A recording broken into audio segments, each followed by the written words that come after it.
Bonjour ou bonsoir selon l'heure à laquelle tu regardes cette vidéo. Aujourd'hui, on va parler des différents motifs que tu peux utiliser pour aller à l'ambassade de l'Allemagne pour demander le visa pour toi qui n'aimeras pas ou pour toi qui ne veux pas étudier l'allemand depuis ton pays avant de venir en Allemagne. Si tu veux tout savoir à propos de ces différents types de motifs, reste scotché jusqu'à la fin. Allez, los game!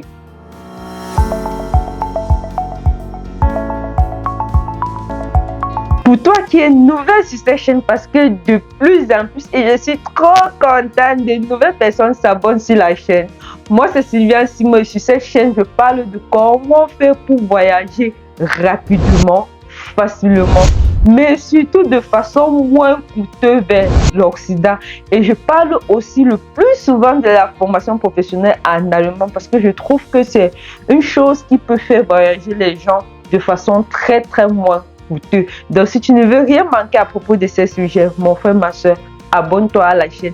Mais surtout, partage cette vidéo au moins dans 2 groupes WhatsApp pour m'encourager. Le premier motif qui peut te permettre de demander un visa à l'ambassade de l'Allemagne sans toutefois parler l'allemand, c'est quoi?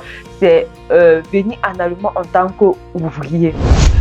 Pour venir en Allemagne en tant qu'ouvrier, tu peux tout simplement avoir, lorsque tu as ton contrat ici en Allemagne, tu peux faire les cours de langue, le niveau jusqu'au niveau A1, ou jusqu'au niveau B1, jusqu'au niveau B1, cela dépend de toi. Mais cependant, tu n'as pas besoin de passer un examen de langue.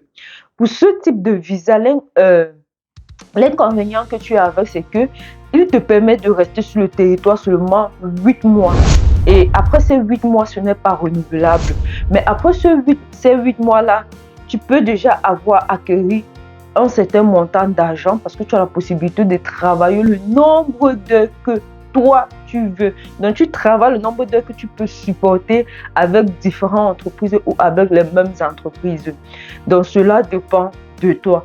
Mais cependant, comme j'ai dit, le visa n'est pas renouvelable. Une fois que les 8 mois finis, tu es obligé de retourner dans ton pays ou aller dans un autre pays, mais en Occident, si tu veux. L'avantage avec ce type de visa, c'est quoi? C'est que tu apprends déjà une nouvelle langue. Non seulement tu apprends une nouvelle langue, mais je peux te dire encore comment tu peux faire pour revenir en Allemagne si tu veux rester en Allemagne. Viso, comme on dit souvent de façon définitive. Quand on obtient par exemple un contrat ici en Allemagne, ce que tu peux faire, c'est une fois en allemand ou dès que tu es dans ton pays, tu commences directement avec les cours de langue niveau A1, niveau A2, niveau B1 en attendant que ton visa sorte.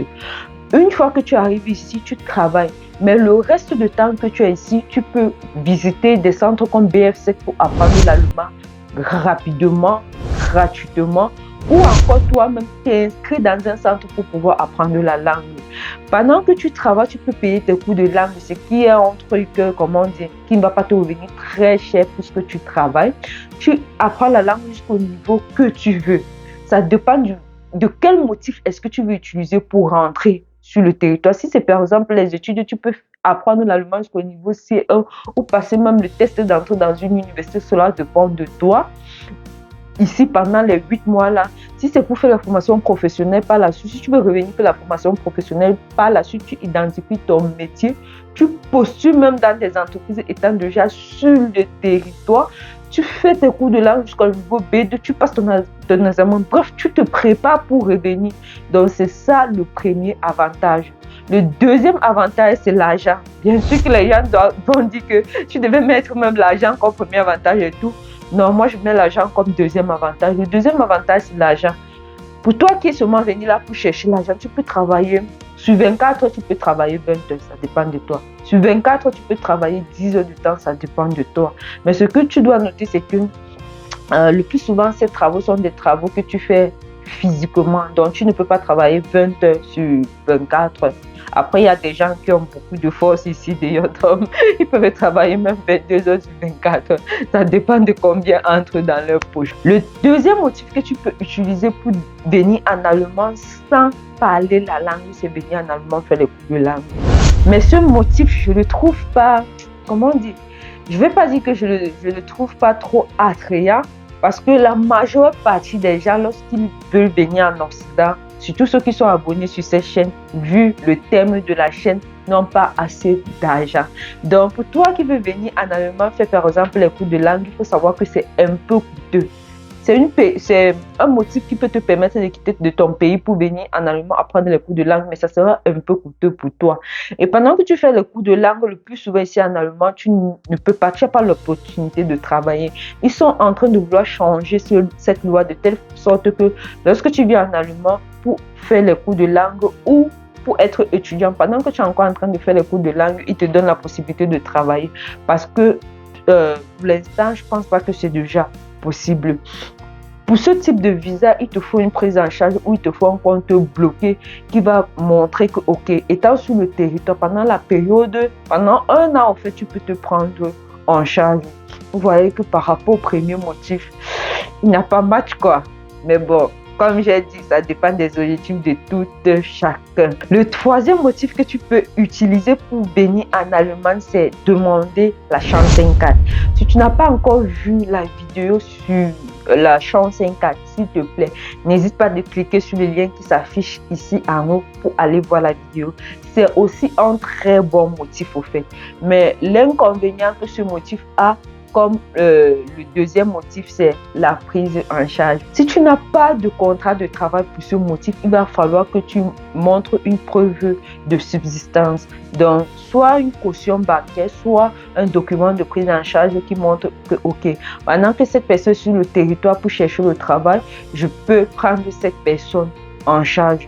Mais comme je vous ai dit, avec la Chancen-Card, il y a aussi beaucoup d'avantages. Si tu n'as pas encore vu la vidéo, je répète, clique sur le lien qui s'affiche là en haut, tu peux voir la vidéo. C'est quoi la Chancen-Card? Le quatrième motif qui peut te faire venir en Allemagne sans parler la langue, c'est le visa touristique. Et comme vous pouvez bien le savoir, le visa touristique a aussi différents motifs.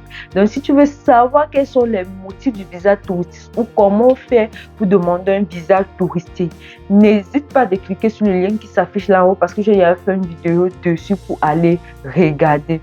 L'avantage du visa touristique, c'est que tu peux l'obtenir même en 1 semaine. Si tu as tous tes documents, je dis bien, tu peux l'obtenir même en 1 semaine. L'inconvénient, il est comme le visa ouvrier. C'est que lorsque tu arrives sur le territoire, tu ne peux pas faire plus de 6 mois. Donc, si tu arrives premièrement avec un visa touristique de 3 mois, tu peux renouveler, on te donne encore 3 mois. Mais même pour renouveler, il te faut un motif. Mais après ça, tu es obligé de quitter le territoire parce qu'on ne peut plus te donner un nouveau visa. Donc, pendant que tu es sur le territoire, bien sûr, tu peux te préparer pour repartir dans ton pays, redemander le visa ou pour aller dans un autre pays, ici, toujours ici en Europe ou dans tout l'Occident, cela dépend de toi. Mais tu ne peux plus rester sur le territoire allemand après 6 mois. Si tu as aimé la vidéo, s'il te plaît, n'hésite pas de partager dans des groupes WhatsApp ou sur Facebook pour pouvoir m'encourager. Et pour ceux qui veulent faire la formation professionnelle, je reviens là-dessus. Au Cameroun, actuellement, la promotion est à 1 750 000. Tu payes 750 000 pendant que tu fais les cours de langue. Lorsque tu finis avec les cours de langue, après que tu aies obtenu ton certificat de Goethe Institut, tu payes les autres 1 million pour qu'on puisse te suivre c'est-à-dire te trouver un contrat de formation, te préparer pour les entretiens avec les entreprises, te préparer pour l'entretien à l'ambassade. Et ce que tu dois noter, 1 million de francs CFA est remboursable en cas de refus de visa. Comme je l'explique, quand je l'explique régulièrement, on va demander ton visa pour la première fois. Si tu as un refus, on demande pour la deuxième fois. Si tu as toujours un refus, on te rembourse 1 million de francs CFA. Au Sénégal, on est à 1 500 000 francs. Avec les 1 500 000 francs, évidemment, les coûts de langue sont déjà inclus. Et si tu fais une demande de visa pour la première fois, tu as un refus. Tu fais une demande de visa pour la deuxième fois, tu as un refus. On te rembourse toujours. Au Burkina Faso, au Ghana, au Kenya, bref, peu importe où tu es, tu peux passer par nous pour faire ta formation professionnelle en allemand. Et en ce qui concerne la Chancen-Card, malheureusement pour les gens du Cameroun, vous-même vous savez, la Chancen-Card est disponible au Cameroun. Mais si tu veux prendre un rendez-vous et tu as comme motif de demande de visa la Chancen-Card, la probabilité qu'ils puissent t'accorder ce rendez-vous est très minime.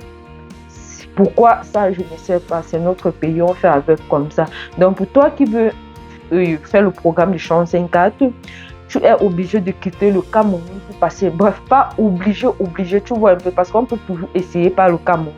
Mais cela serait un peu plus rapide si tu te déplaces pour aller dans des pays dont on sait que, ok, là-bas, c'est tellement facile pour toi d'obtenir ce visa. Pour le visa d'ouvrier, la même chose. Vous savez qu'au Cameroun, c'est pas facile. Ils donnent plus au Cameroun les visas pour la formation professionnelle, même le visa pour les études. Actuellement, tout est vissé. Fais ton visa. Si tu veux qu'on te suive pour ta procédure pour venir en Allemagne être ouvrier, il n'y a pas de problème. Il suffit de nous écrire pour qu'on puisse t'expliquer comment est-ce que ça va se passer. Et quand on te dit il faut aller dans tel pays, il faut aller dans tel pays pour faire telle demande de visa, c'est parce que, étant donné qu'on traite avec presque tous les pays de l'Afrique, donc lorsqu'on demande un visa dans tel pays, on voit le comportement de l'ambassade. Si on te dit par exemple il faut aller au Kenya pour demander tel type de visa, c'est parce qu'on est sûr que au moins à 95%, parce que je dis toujours les 5 autres pourcents, c'est Dieu qui dit que ok, c'est bon, il faut passer. On est au moins sûr qu'à 95% dans ce pays-là, tu auras le type de visa que toi tu es en train de demander. Bref, je pense qu'on a fait le tour de tout ce qu'il y avait à dire. Rendez-vous ce samedi à 20h30 heure de l'Allemagne pour le live, parce que je suis de retour et on va faire le live ce samedi. Allez, n'oublie pas de partager la vidéo.